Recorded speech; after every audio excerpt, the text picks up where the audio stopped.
É uma alegria poder cooperar com vocês nessa noite e nessa feita ser cooperador do pastor Mário, a quem eu tenho muito carinho e muito respeito.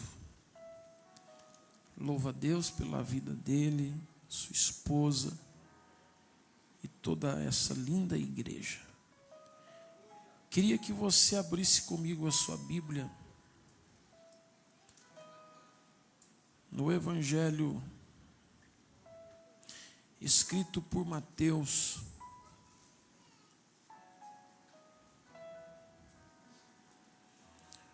Evangelho escrito por Mateus no capítulo de número 6.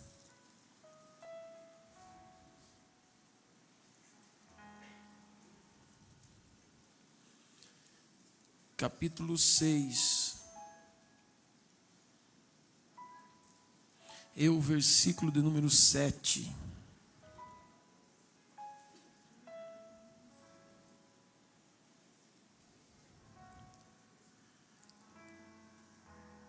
Diz assim o texto: E orando não useis de vãs repetições como os gentios que pensam que por muito falarem serão ouvidos. Versículo 9: Portanto vós orareis assim: Pai nosso que estás nos céus, santificado seja o teu nome. Venha o teu reino, seja feita a tua vontade, tanto na terra como no céu. O pão nosso de cada dia dá-nos hoje. Perdoa-nos as nossas dívidas, assim como nós perdoamos aos nossos devedores. E não nos induzas à tentação, mas livra-nos do mal, porque teu é o reino, e o poder, e a glória para sempre. Amém. Agora abra comigo a sua Bíblia no Evangelho de Lucas.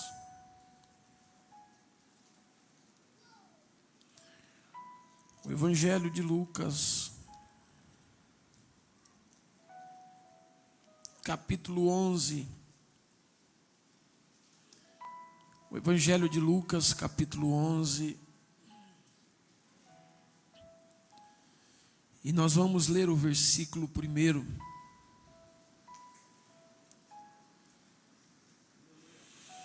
E aconteceu que, estando ele a orar num certo lugar, quando acabou, lhe disse um dos seus discípulos: Senhor, ensina-nos a orar, como também João ensinou aos seus discípulos.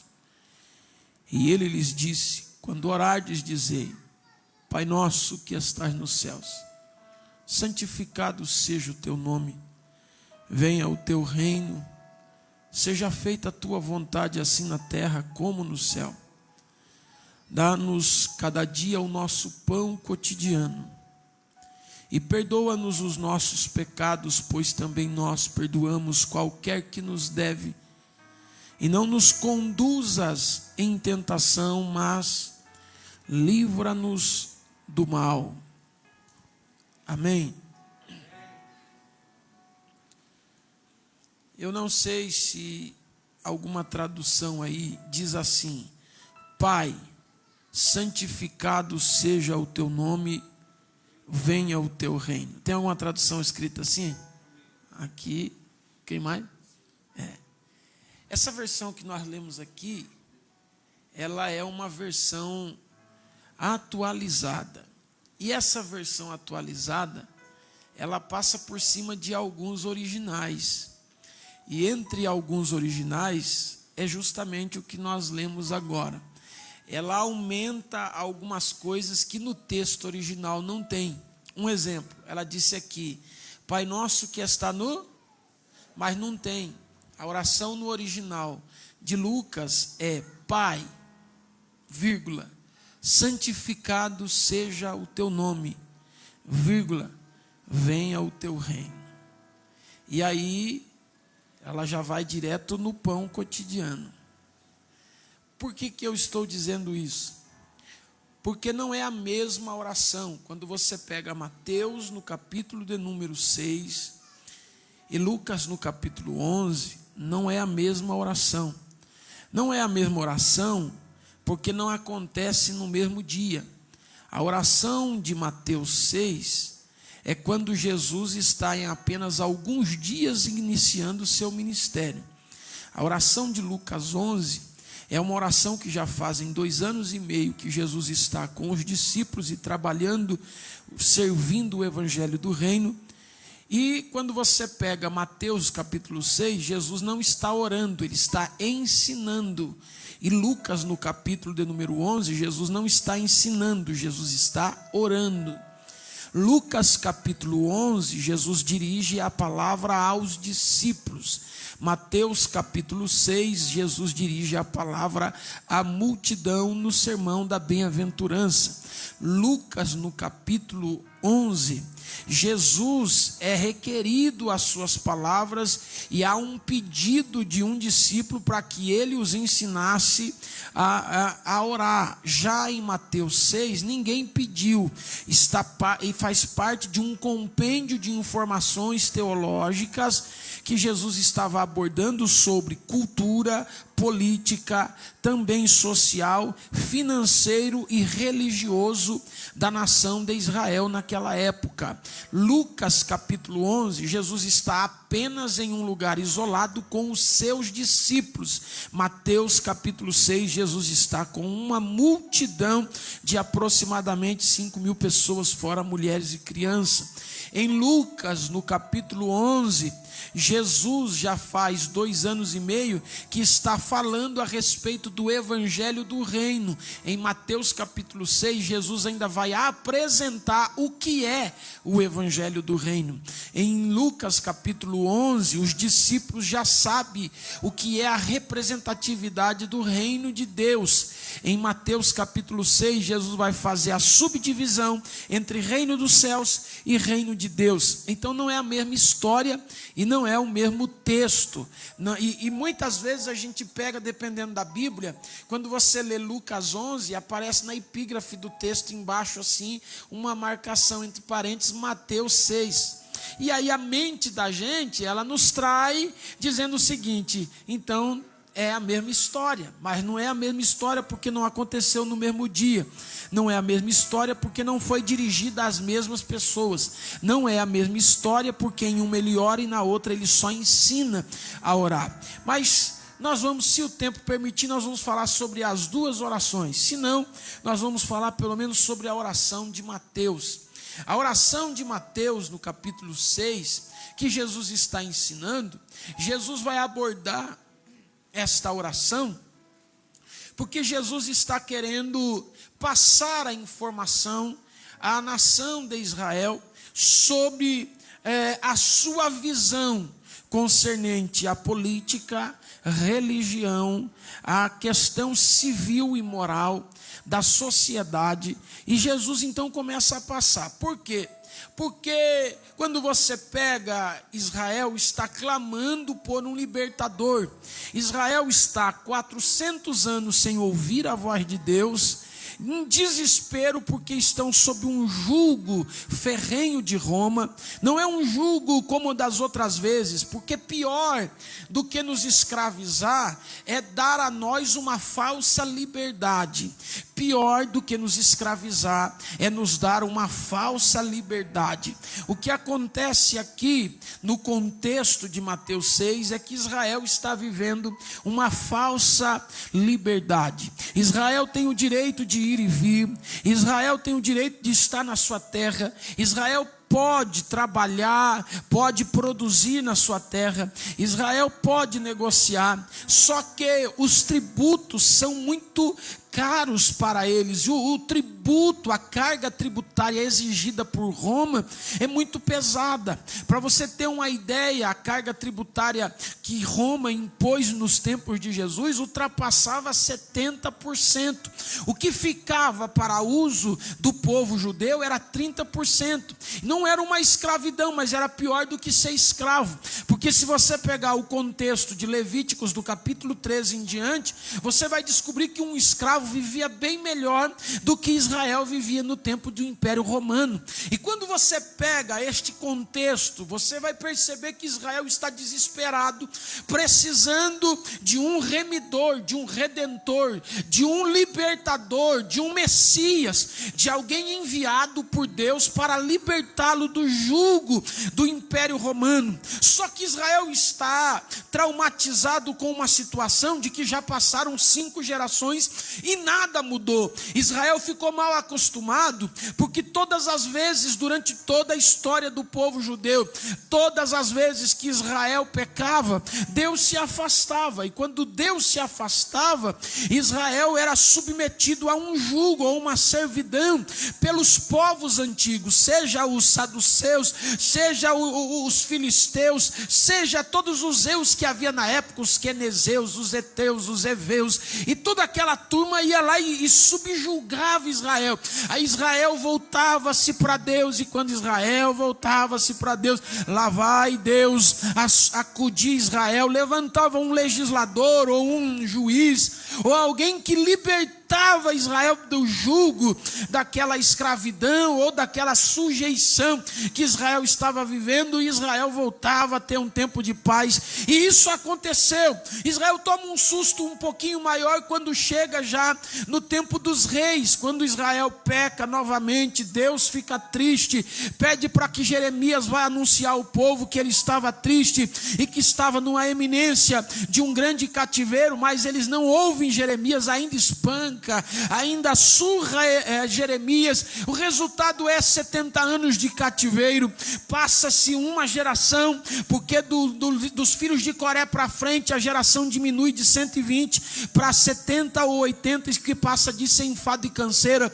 E quando você pega e você vai perceber que passou uma geração Israel no cativeiro, Israel se arrepende, Deus vai trabalhar, e o próprio Zacarias vai dizer que não vai ser nem por força e nem por violência, mas essa ação da volta, do regresso, é por força exclusiva do Espírito Santo.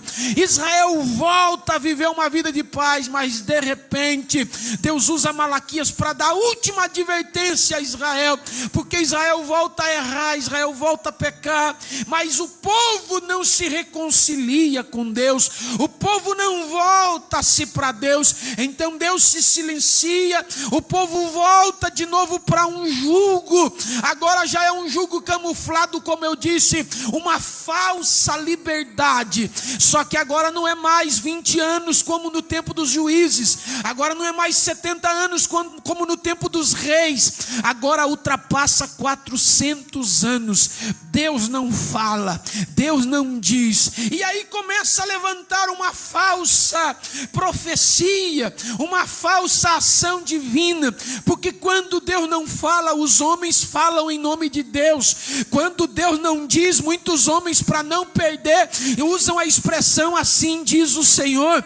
E você vai perceber que 2 homens, Anás e Caifás, sumos sacerdotes, e quem denuncia isso é Lucas no capítulo 3, porque todos nós sabemos que desde quando Deus instituiu sumo sacerdote, nunca existiram 2, 3, 4, sempre foi apenas um. Mas Lucas, de forma bem camuflada, para não se queimar com a política e o sistema da época, ele só coloca capítulo 3, versículo 1 em diante, dizendo assim: e nos tempos do rei Herodes, em que os sumos sacerdotes Anás e Caifás ministravam no templo, veio a palavra do Senhor no deserto da Judéia a João, filho de Zacarias, olha uma coisa que vai acontecer aqui.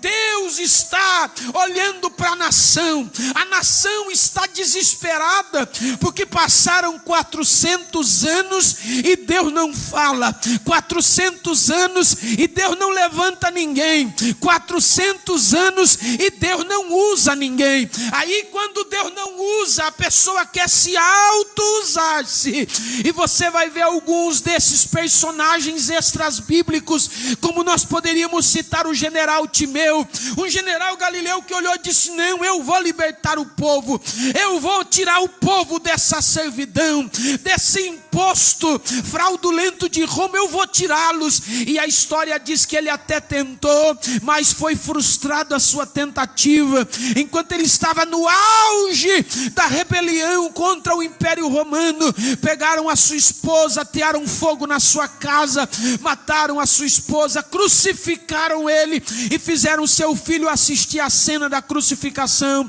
Após assistir a cena da crucificação, vazaram os 2 olhos do seu filho, e o seu filho termina até enquanto Jesus não aparece. A história é triste, porque o menino fica à beira do caminho pedindo esmola, um filho de um homem poderoso, de um general forte, mas porque quis fazer aquilo que Deus não disse para fazer, porque quis ser aquilo que Deus não quis que ele fosse.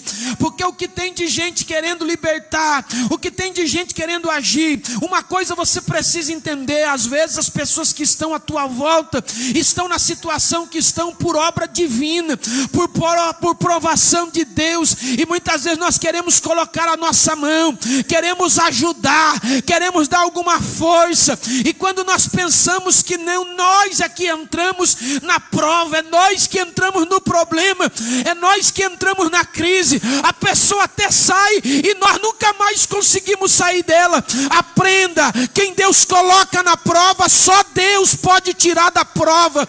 Quando Deus quer testar alguém, só Deus tira alguém desse teste. Ai de nós, queremos agir quando Deus não manda agir. Quantas vezes eu digo para a Fernanda, eu fico com dó, alguém às vezes me liga, pastor, diz: pastor, estou numa prova tão grande. A primeira coisa que eu faço, eu vou puxar o livro de relatório. Aí eu olho lá, não encontro o nome dele no livro de dizimista. Aí eu já dou um passo para trás e: pastor, eu preciso. Aí eu falo: meu filho, eu vou orar. Hoje mesmo eu disse para uma pessoa: Deus dá sinais. Falei para ela.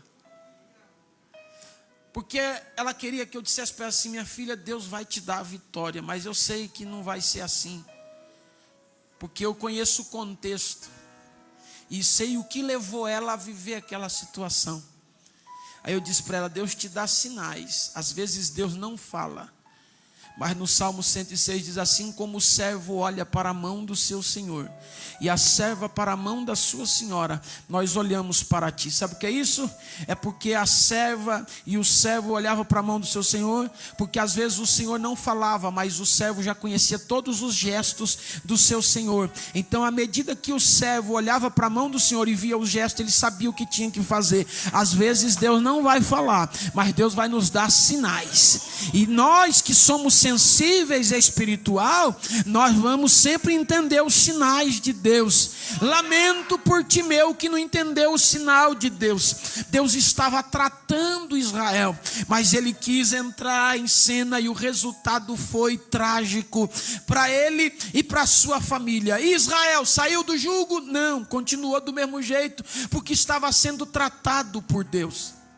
De repente, a Bíblia vai dizer que esse João aparece no deserto da Judeia, pregando, profetizando, mas agora não é da carne.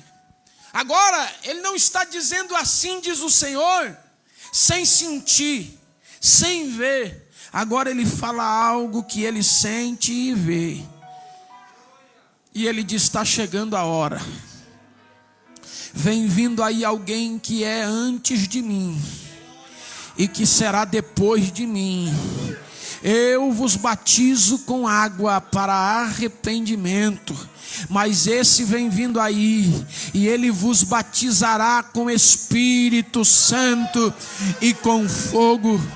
E João vai dizer: e este vos ensinará a respeito do reino. Oh glória! Aí sabe o que João está testificando?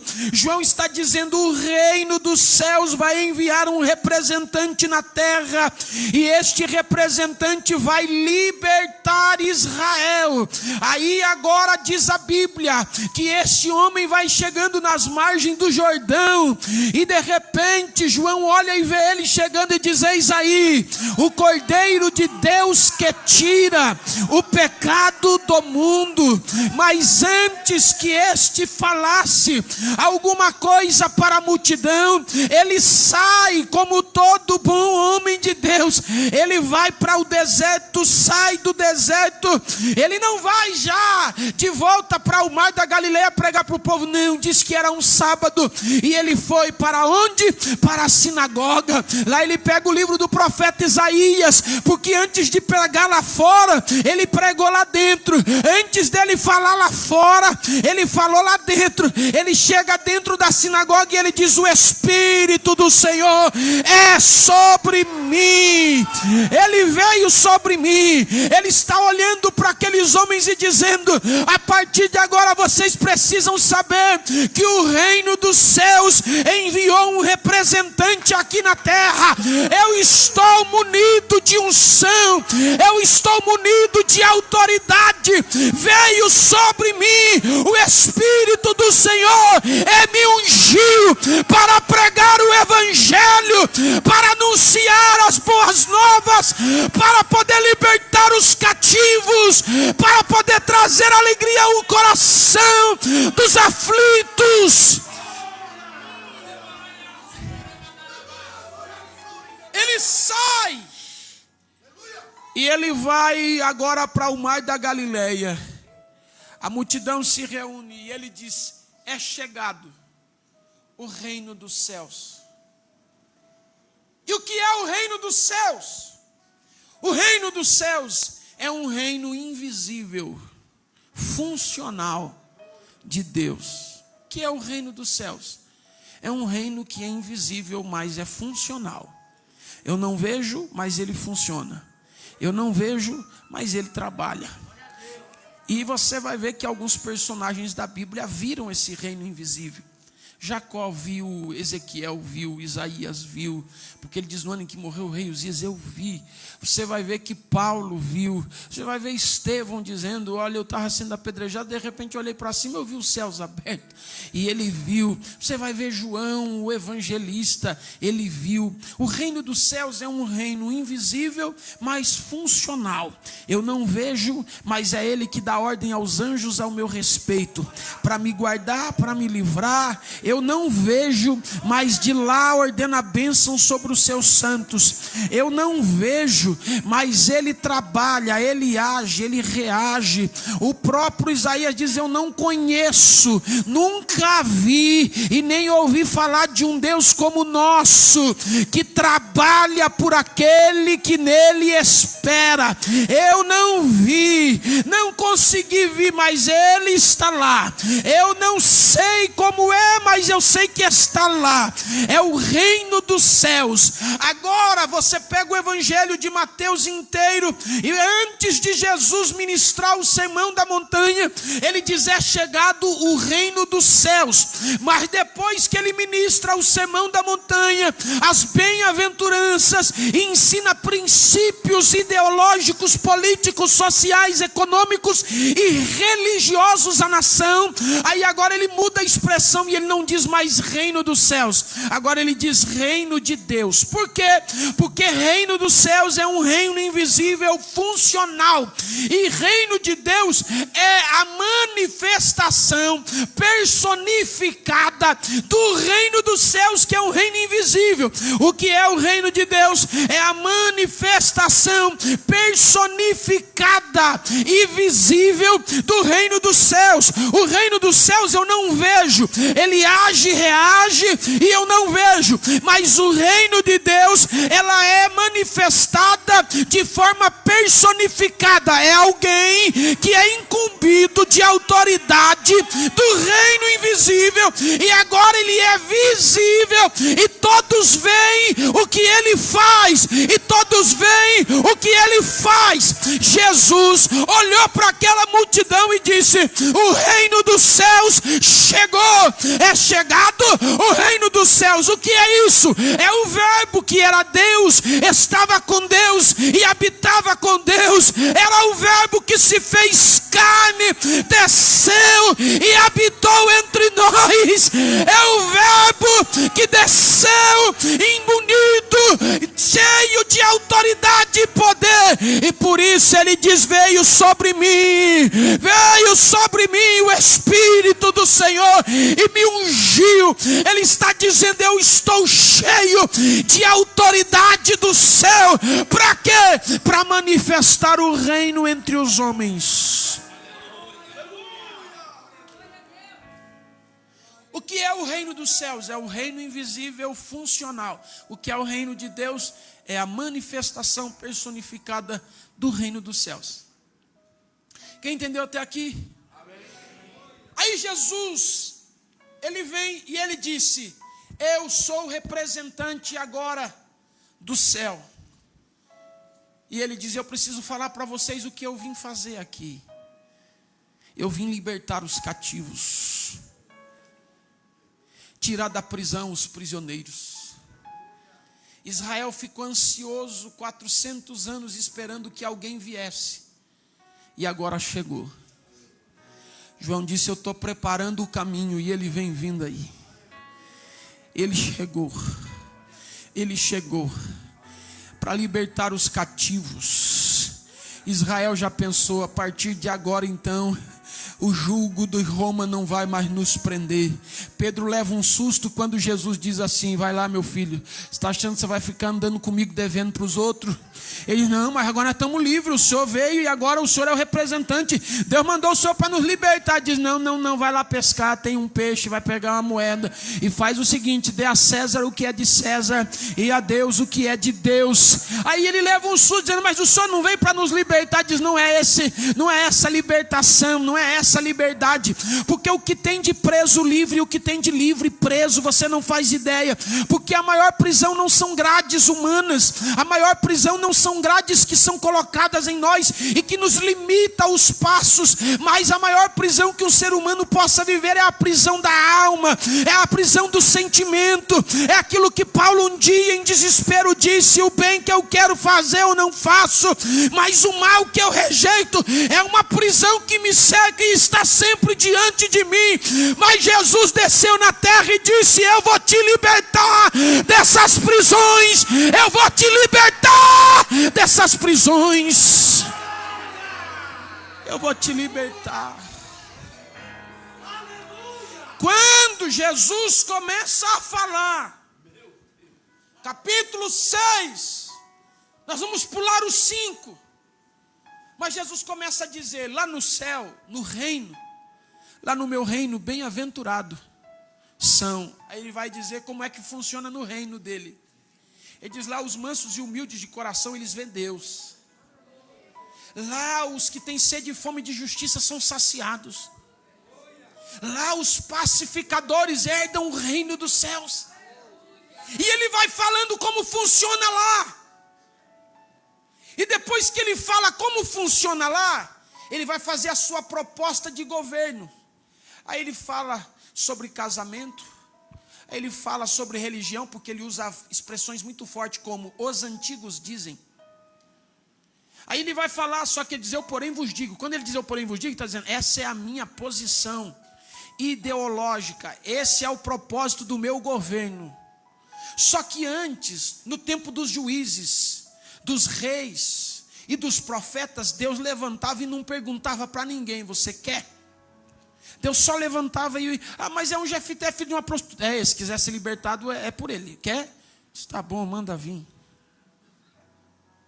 Mas agora no tempo de Jesus não. É uma proposta: aceita o governo ou não? Moisés foi imposto. Jefité, Gideão, Débora, tudo imposto. Deus disse, é esse que eu vou levantar. Mas é Sansão, o senhor já viu o contexto histórico dele? O senhor já viu como que ele é perverso? Não tem problema, eu vou levantar ele e pronto, é ele. Mas agora o povo vai ter o direito, no tempo de Jesus, de escolher, quer esse reino ou não. Aí Jesus apresenta o reino e diz, é assim a minha forma de governo. É assim que eu vim governar. Ele fez a proposta e disse, agora vocês que decidem, querem ou não. Vou fazer uma eleição aqui, vocês é quem vai decidir. E ele dizia, agora é assim. Quando vocês forem orar, orem assim. Pai nosso que estás nos céus, santificado seja o teu nome. Venha o teu reino. Venha o teu reino. Seja feita a tua vontade. Sabe o que é isso? Era Jesus dizendo assim, se quiser aceitar o meu governo, ore assim. Esse é o contrato que você vai assinar. O amém é assim seja. Se você quer, você vai dizer assim, Pai nosso que estás nos céus, santificado seja o teu nome, venha o teu reino, seja feita a tua vontade aqui na terra, como faz aí no céu. O pão nosso de cada dia nos dá hoje. Perdoa as nossas dívidas como nós perdoamos os nossos devedores. Não nos induzas à tentação, mas livra-nos do mal, porque teu é o reino, o poder e a glória para sempre. Ponto. Amém. Aí Jesus diz, porque se vocês agirem assim, eu começo a governar daqui para frente. Deus não é como o passado. Deus, o Filho, Ele só age se houver permissão, autorização. Jesus não é intrometido. Ele não vai entrar na tua casa se você não deixar. Ele não vai entrar na tua finança se você não deixar. Ele não vai entrar na igreja se você não deixar. Tanto que uma das igrejas da Ásia, ele está do lado de fora dizendo, eu estou batendo na porta. Se você permitir, eu entro. Porque o reino de Deus não é forçado. O reino de Deus não é imposto. Ele é convidado. Se nós convidamos o reino, ele opera, ele impera, ele age, ele reage, ele faz, ele desfaz. Mas na tua casa, o reino de Deus só vai agir se você convidar dizendo, venha, venha o teu reino, venha o teu reino, venha o teu reino, venha o teu reino, venha o teu reino. O que é a Bíblia? Não, eu vou falar, já comecei. É porque senão não vai dar tempo. Eu queria pelo menos entrar no primeiro princípio do venha o teu reino e da oração de Mateus 6. A oração de Lucas 11 é a continuidade de Mateus 6. Mas no outro dia a gente fala. Mas agora, quando você pega a Bíblia Sagrada, o que ela é? Ela é um compêndio de princípios. Diga comigo, ela é um compêndio de princípios. Diga, é um livro de princípios. Princípio, ele é usado para a preservação da vida. E a lei é para a sujeição da vida. O que é princípio? Ela é para a preservação da vida. E o que é a lei? É a sujeição da vida. Quem não respeita princípios tem que se sujeitar à lei. Todas as vezes que eu não respeito o princípio, eu sou obrigado a me sujeitar. Sua mãe e seu pai, quando você era criança, você foi lá e pegou alguma coisa que não era teu. Aí o seu pai chega e diz assim: você viu a chave? Aí você: não, papai. Você não viu a chave? Não, papai. O que você tem na mão? Nada. O que você tem na mão? Se eu contar, o senhor vai me bater? Então fala o que você tem na mão. Diz: a chave. Aí o pai do século 21 diz: menininho mau. Mas o da década de 90?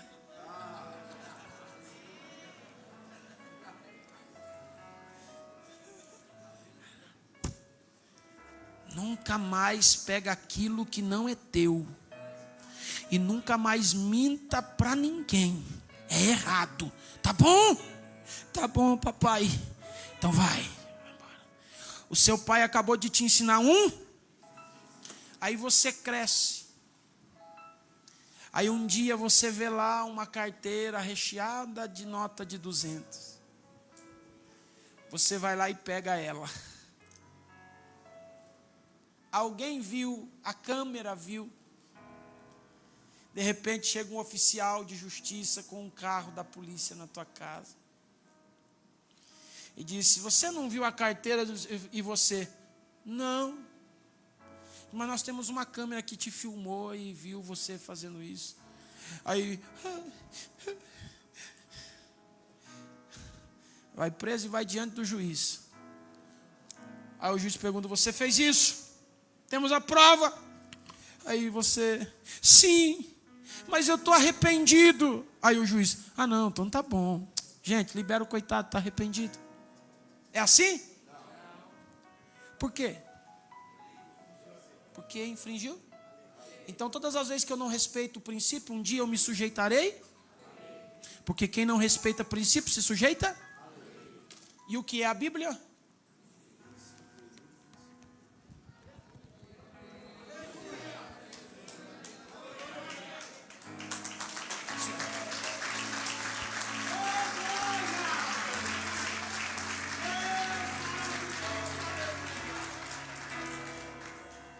Quem entendeu até aqui?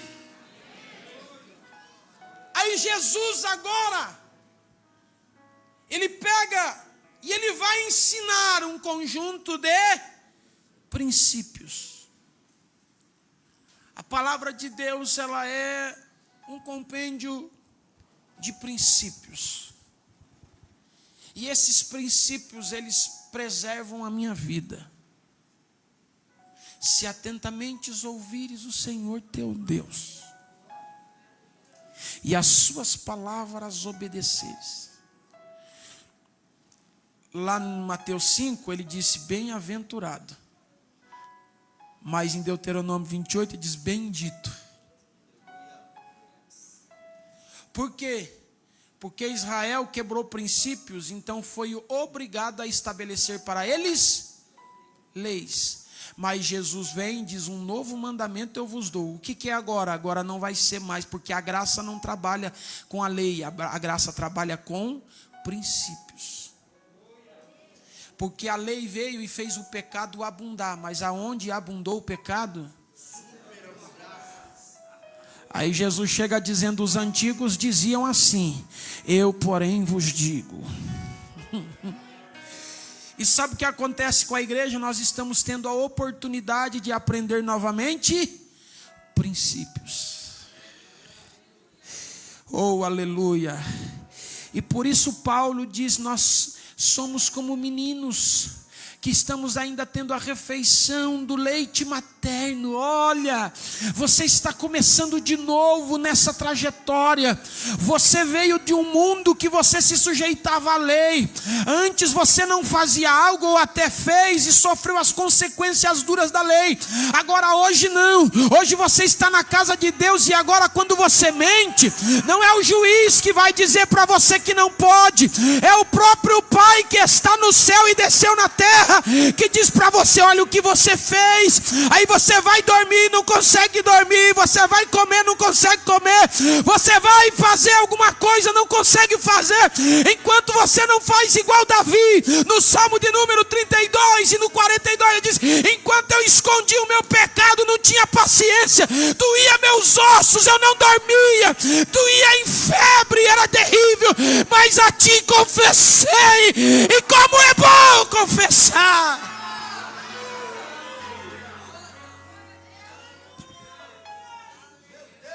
Aqui dentro o que funciona são princípios.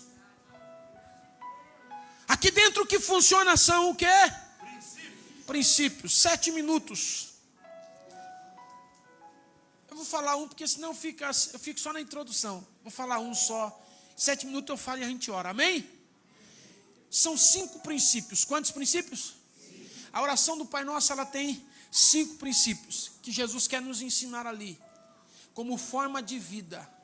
Primeiro princípio, eu falo e a gente ora. Primeiro princípio: Pai Nosso que está no céu. Porque Ele está no céu e não na terra. Por que ele diz assim, quando vocês orarem? Eu estou pulando uma parte, porque no 7 ele diz assim, não repita a oração, mas no 9 ele diz, orem assim. E aí, vou repetir ou não vou repetir? Mas no outro dia a gente fala sobre isso aí. Agora, no 9, ele vai dizer assim, orem assim: Pai Nosso que está no... Porque Ele está no céu e não na terra. Para você entender, você precisa voltar lá no início de tudo. Chegará no livro do Gênesis. Porque no livro do Gênesis, a Bíblia diz assim, e criou Deus.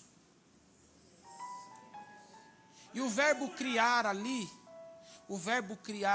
é uma palavra, tanto no grego como no hebraico, ele sugere para nós alguém que faz algo novo, ou que pega uma coisa informe e dá forma, ou aquilo que não existe e faz existir. O que é criar? É trazer à existência aquilo que não, e no princípio criou Deus. Deus trouxe à existência aquilo que não existe. E o que é isso? É o seguinte, o que Deus faz? Deus pega e cria os céus, a terra. Ele vai criando. O que é criar? É trazer à existência aquilo que não existe. Só que tudo o que Deus criou, antes dele criar aquilo que ele criaria, ele criou um ambiente para manter vivo aquilo que ele ia criar. Eu vou de novo. Tudo o que Deus criou, antes dele criar, ele criou um ambiente para manter vivo aquilo que ele criaria. A última vez, para você nunca mais esquecer. Tudo o que Deus criou, antes dele criar, ele criou um ambiente para manter vivo aquilo que ele criaria. Exemplo, Deus criou as estrelas, mas antes de criar as estrelas, ele fez o firmamento, porque o firmamento é que sustenta as estrelas no ar. Deus criou as plantas, mas antes de criar as plantas, ele criou a terra, porque a terra é o ambiente que mantém vivo. Deus criou os peixes, mas antes de criar os peixes, ele criou, porque a água é o ambiente que mantém vivo, porque tudo o que Deus criou, antes de criar, ele criou um ambiente para manter vivo aquilo que ele criaria. Mais uma vez, tudo o que Deus criou, antes dele criar, ele criou um ambiente para manter vivo aquilo que ele... Porque antes dele criar as plantas, ele fez a água, a terra para ser o ambiente de vida das plantas. Os peixes, o ambiente de vida é a água. As estrelas, o ambiente de vida é o firmamento. Se tirar o firmamento, as estrelas... Se tirar a planta da água, a planta. Se tirar a planta da terra, a planta. Se tirar o peixe da água, o peixe. Porque tudo que Deus criou antes de criar, Ele criou um ambiente para manter vivo aquilo que Ele criaria. E o homem? E o homem? Vamos lá, primeira coisa. O homem, ele não foi criado. Porque criar é trazer à existência aquilo que não. E o homem não foi criado. Porque o homem não surgiu do acaso. O homem não saiu do nada. O homem não veio à existência partindo de um princípio de que nada existia antes. Não.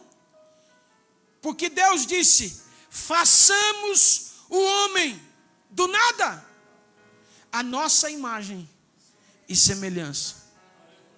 Prova de que o homem não foi criado é que no capítulo 2 já aparece dizendo: e formou Deus, não criou Deus, formou Deus. Formou, por quê?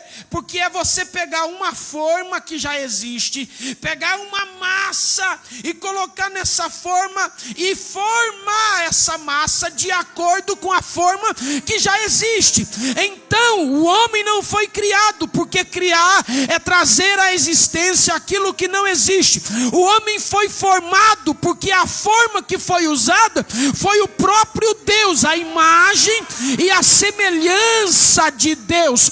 O homem, a Bíblia diz assim: macho e fêmea foram criados na imagem e semelhança, ou seja, a formação do homem foi a imagem e semelhança de Deus. O homem foi gerado em Deus. O homem foi formado em Pai nosso que estais no, porque está no céu e não na terra. O homem foi formado em Deus. Ele foi gerado em Deus. E aí, quando o homem está ali terminando de ser feito, a Bíblia diz que Deus respira no homem. E o homem inspira e recebe a vida de Deus dentro dele. O próprio Espírito vai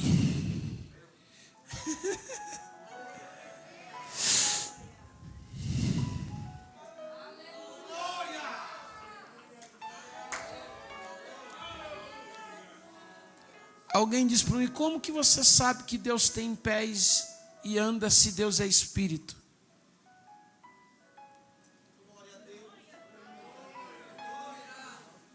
Como que você sabe que Deus tem ouvido e ouve?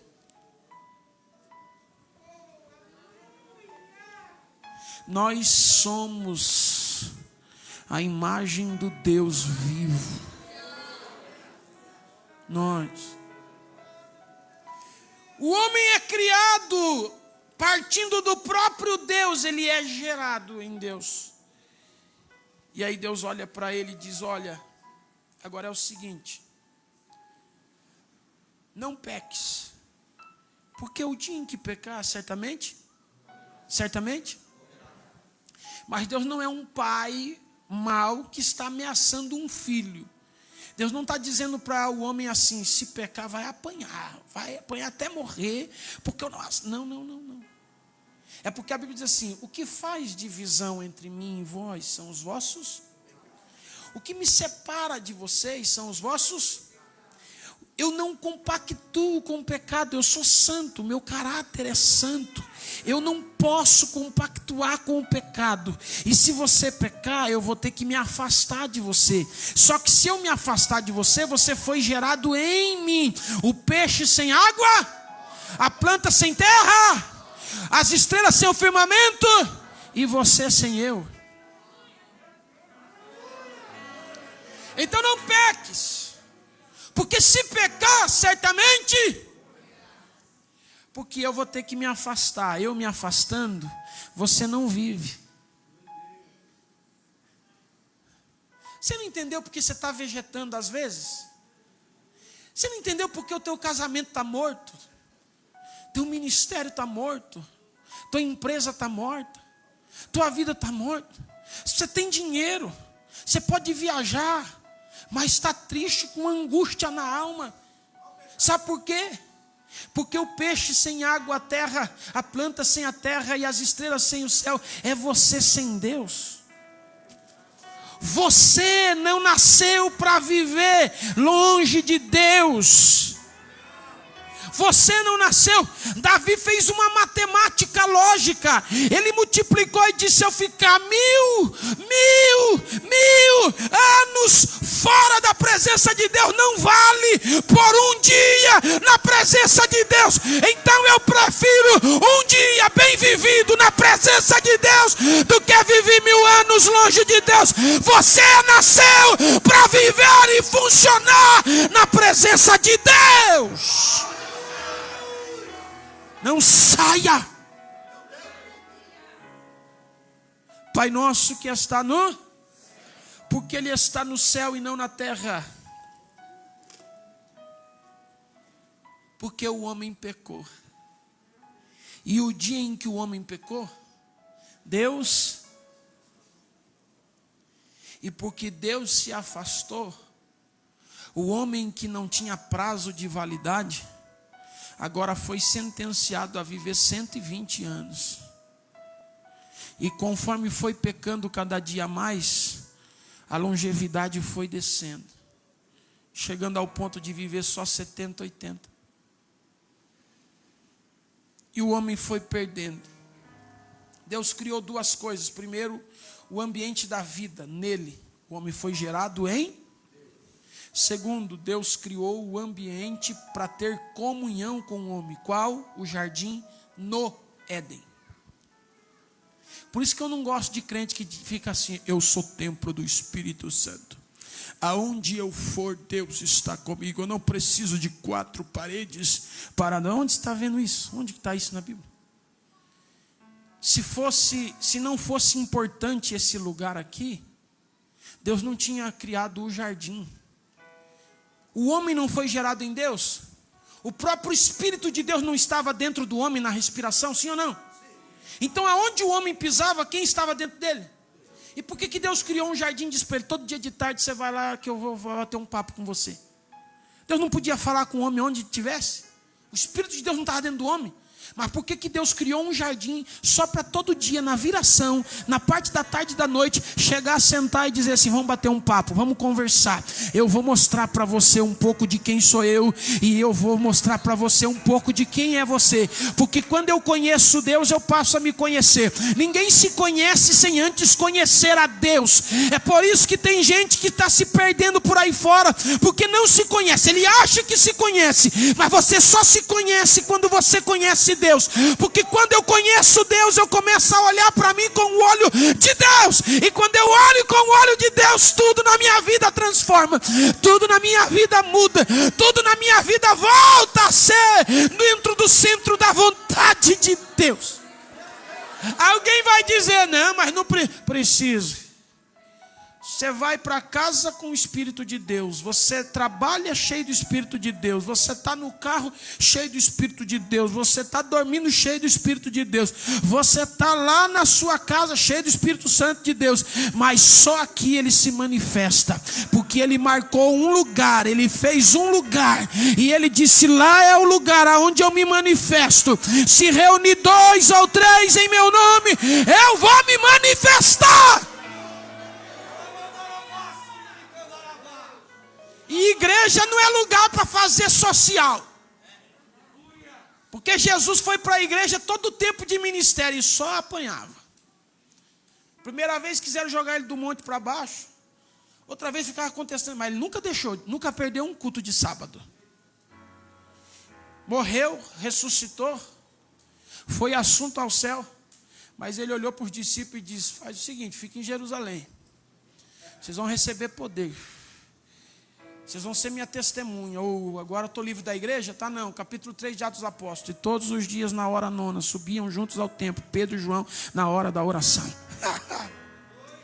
E eles iam para o templo e os camaradas queriam pegar ele de todo jeito. Mas nunca saíram da igreja. Estou sendo perseguido, estou na igreja. Estão falando de mim, estou na igreja. O dia que você entender que aqui não é lugar para você ficar fazendo amizade, mas que aqui é lugar de você buscar a presença de Deus, você para de se decepcionar com as pessoas. Não vou mais na igreja. Mas por quê? Porque fulano falou assim. Você veio aqui atrás de social? Não. Está lá, capítulo 4 do livro de Atos dos Apóstolos. Em casa partia o pão, mas no templo era a oração, meu filho. No templo é eu orando e ele respondendo, é eu orando e ele respondendo, é eu orando e ele respondendo. Se você veio fazer um momento social, vai lá, vai se filir no Rotary ou no Lions. Aqui não, aqui é lugar de você falar e ele ouvir, dele falar e você ouvir. Aqui é lugar dele manifestar a glória dele, a presença dele. Aqui é lugar dele se relacionar contigo.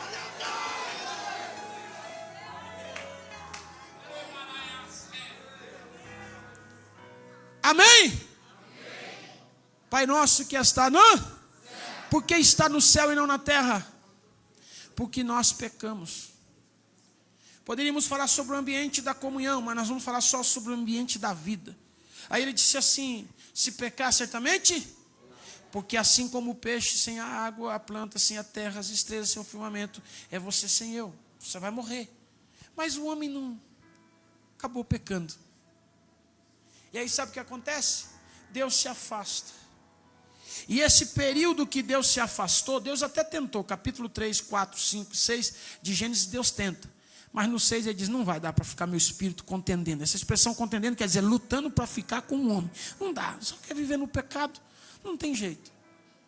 Sabe por que quer ter pelo menos entre 450 a 600 mil homens no tempo do começo do tempo veterotestamentário? E a Bíblia diz que Deus só andou com um homem. E andou Enoque com 5:24 de Gênesis. Sabe o que quer ter uma multidão de gente, mas só um? Só um. E Deus tentou, porque Deus olhou e disse: se tiver um, eu ando com ele. Achou um, ficou lá mais um tempo. Capítulo 6, Deus vai dizer: eu quero saber de uma coisa, eu vou levar esse aqui para cá e eu saio também. E Deus... Aí Jesus chega para a multidão e diz assim: olha, é o seguinte, vou dizer um negócio para vocês. Se vocês quiserem que o reino se manifeste novamente, vou ensinar o primeiro princípio para vocês. Vocês dizem assim: Pai nosso que está no céu. Por que está no céu e não na terra? Porque nós pecamos. Mas agora, ele começa a oração dizendo a primeira palavra. Qual é a primeira palavra que ele disse? Qual é a primeira? Pai. Porque Jesus estava dizendo assim: é o seguinte, nós pecamos. Vocês erraram, gente. Perdeu a presença e não se governa de corpo ausente. Governo só se governa de corpo. Se o presidente da República Federativa do Brasil sair para uma viagem, ele não é o presidente do Brasil. De imediato, quem assume? Porque não se governa de corpo ausente, só se governa de corpo. Por isso que Moisés entrou em desespero, porque enquanto Deus estava com Israel, maná, codornizes, água da rocha, sapato não envelhecia, roupa não se desfazia, e o povo dizendo: estamos bem, nós temos vida, ó, nada nos mata no deserto. Aí começou a pecar. Deus disse: Deus disse: não dá, eu não vou mais, Moisés. Aí Moisés disse: o senhor não for, nem me faça sair daqui. Aí Deus disse: é o seguinte, eu vou fazer o seguinte, vocês podem entrar, porque eu jurei aos vossos pais que eu daria para vocês a terra de Canaã.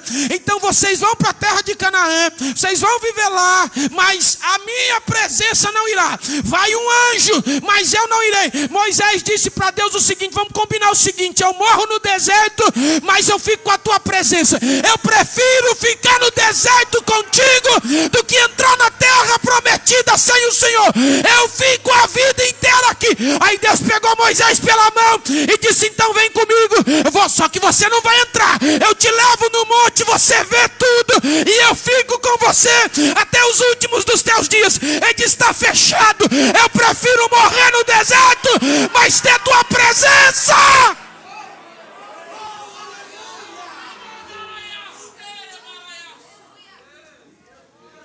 Dependendo de alguns, ia dizer para Deus: o senhor prometeu mesmo, está certo. Só disse que eu ia ter uma grande fazenda. O senhor disse que eu ia ter um bom carro, um bom emprego, uma empresa. O senhor vai cumprir? Vou, mas a minha presença não irá. Tá bom, o importante é. Eu prefiro comer arroz com feijão e ovo quando tiver. Se tiver 30 ovos por R$10. Se não tiver, eu só como arroz e feijão. Mas eu não perco a presença. Oh, aramandura calamachuri andaramai.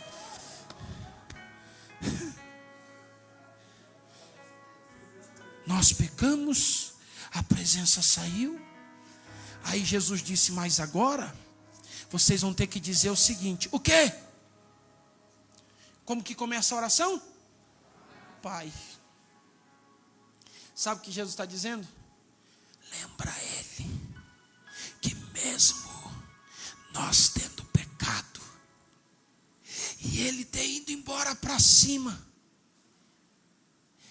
ele não deixou de ser o nosso? Não deixou de ser o nosso? Porque o pecado quer te fazer esquecer quem você é. O pecado quer fazer você esquecer quem você é. Davi disse assim: eu nem sei quem eu sou direito, Salmo 51, porque eu fui gerado em pecado, em iniquidade me concebeu minha mãe. Sabe como é? É Jesus chegar para nós e dizer: olha, você sabe quem é teu pai? Você diz: não sei, eu nasci, mas eu nem cheguei a conhecer o meu pai. Eu sei que eu tenho um pai porque eu fui gerado. Agora quem ele é eu não sei. Aí Jesus pega você e faz assim, ó, olha para cima. Aí você olha para cima e diz assim: agora a hora é assim, ó, Pai que está no céu, venha o teu reino. É Jesus dizendo: você passou a vida inteira sem saber de uma verdade. O que? Você tem um pai. E o que mais? O teu pai não é qualquer um. Ele é rei. Ele é rei. Ele é rei. Nos coloquemos em pé.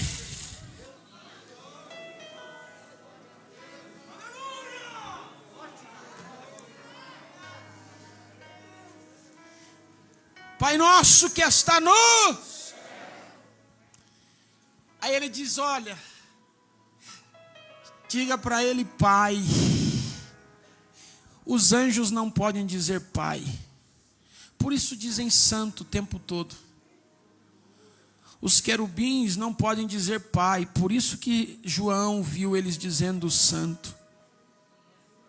Os serafins, Isaías viu dizendo santo, porque eles não podem dizer Pai. Mas Jesus diz: tu és meu filho, hoje te gerei. E se você é filho, todos que são chamados de filho, foi-lhes dado o direito de dizer.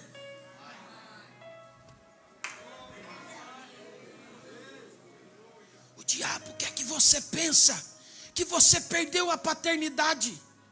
Mas o Espírito de Deus me trouxe hoje aqui para dizer para você: não existe ex-filho, não existe ex-pai.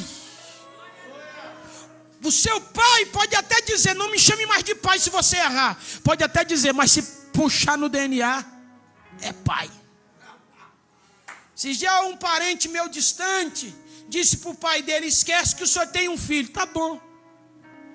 Como se fosse assim. Fácil. Primeira doação de sangue, ele vai descobrir como que funciona. Faz o DNA. É pai. O diabo ficou assim em Jesus na cruz, ó. Você não é mais filho. Você não é mais filho. Por quê? Porque o pecado está tudo sobre você. Aí Jesus, em desespero, a mente confusa, ele levanta os olhos para cima e diz: Deus meu. Ele não chama Deus de pai, porque o pecado da humanidade toda caiu sobre ele. E ele está desesperado dizendo: Deus meu, Deus meu, Deus meu, por que me desamparaste? Mas o tempo vai passando e Jesus vai vencendo. Jesus vai vencendo. Jesus vai rompendo na cruz. E aí ele levanta os olhos, e quando ele percebe que está chegando na hora de entregar o seu espírito, ele levanta a cabeça e ele vai dizer a última palavra em vida. Antes da sua morte, ele olha para cima e disse: Pai, Pai, Pai, tudo está consumado. O pecado sobre mim, mas eu sou teu filho. O pecado me machuca, mas eu sou teu filho. Lembra de mim, Pai. Filho pródigo pensa que porque pecou acabou, e ele volta dizendo para o pai: pai, eu pequei, já não sou mais digno. E porque o pecado, quando peca, o que acontece? Sem a presença do pai, você? Aí o pai olhou e disse assim: corre. E o filho dizendo: eu não sou mais digno de ser chamado teu filho. O pai olhou para ele e disse: corre lá, pega a capa, pega o anel, pega a sandália e traz e coloca no pé dele. Mas por quê? Porque ele estava morto.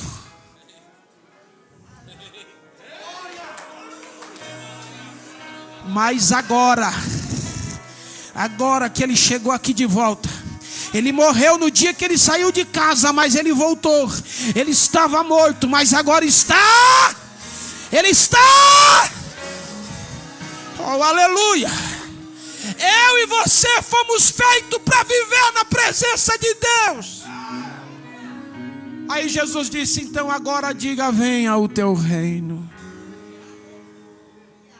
Eu não sei como está a tua casa, teu ministério, tua empresa, mas se está tudo mal, o que falta lá é a presença de Deus.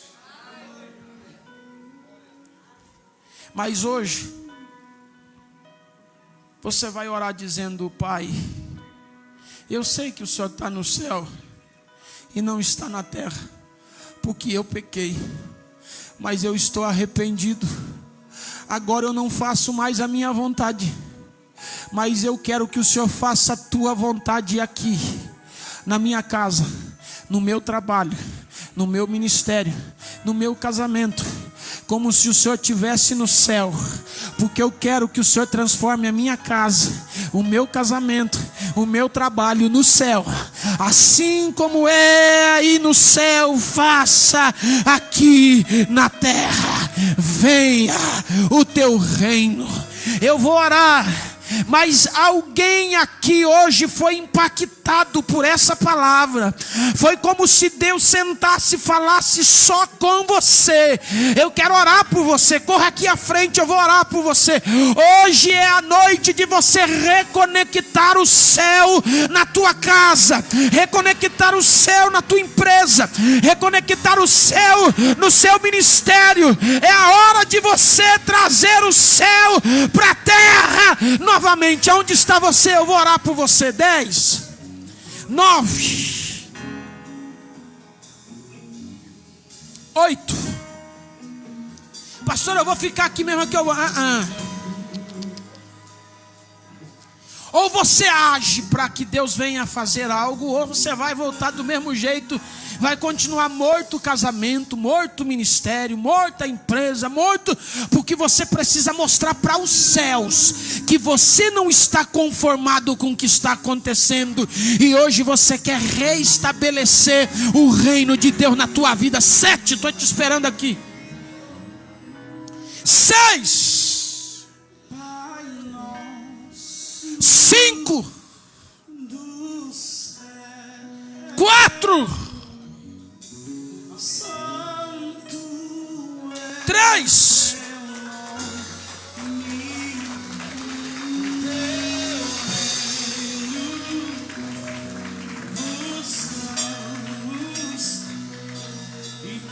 Não dá para viver sem Deus. Não dá para viver sem a presença de Deus.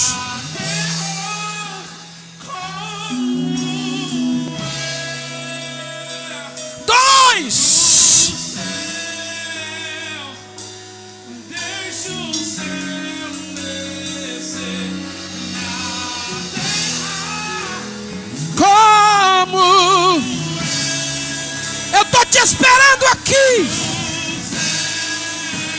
Você pode sair daqui continuando morto, ou você pode sair daqui vivo. Vivo! Vivo! Rahabadara kalamashuri andaramahai.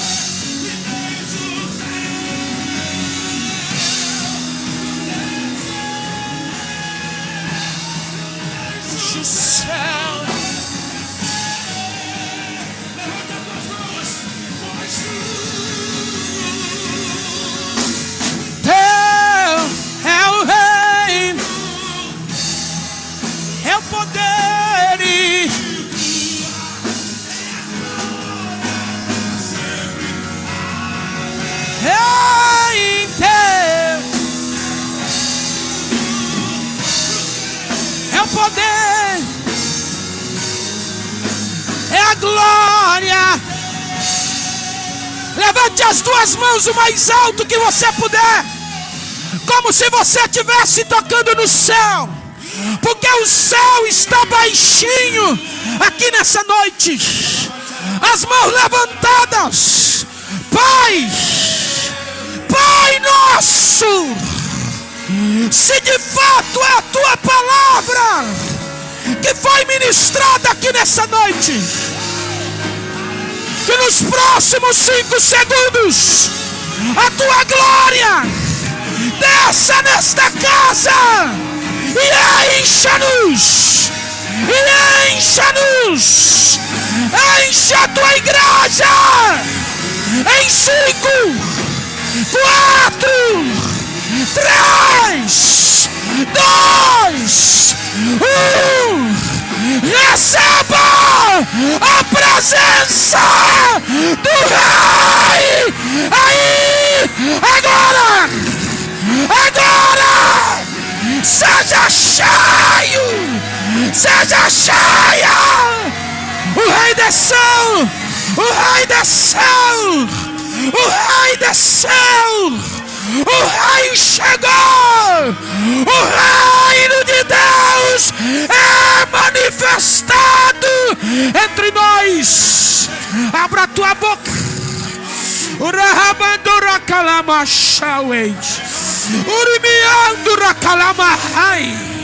Venha teu reino.